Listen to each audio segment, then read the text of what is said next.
Hey everybody, so today I got a new bowling ball bag. This one was sent over to me to review, and I've been needing one of these, so I have one, and this thing's actually almost as old as I am. All right, in the front, you're gonna have a couple different pockets that you can easily store different things, like if you wanted to do like the little chalk things, I forgot what they're called, or hand towels, whatever it might be, you could easily put them in there, or maybe even extra pairs of socks. Up here at the top, you also have a nice big compartment that also has a plastic seal on it, and you can store your shoes or other objects that you need to in here. Then if we get into our large compartment, we see where we can put our bowling balls. And they do have some of these wood inserts to store them on top of to make them a bit more secure.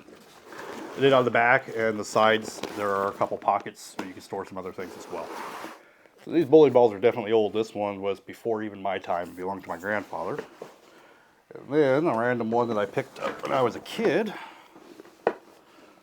The one thing I might complain about is just that it's just not very even. This could have been just a little bit taller, because when you put this on, now it's going to push up whatever's in this compartment up above. So, I mean, it's going to be your shoes. It's not really a big deal, but that may bug some people because I would have preferred this to be flat. Anyway, if you're looking for a bowling ball bag that will hold 2 balls plus a lot of other stuff, your shoes, towels, chalk bags, everything, this is a pretty nice bag. It is constructed pretty decent, and it just looks a lot nicer compared to some of the old bags out there.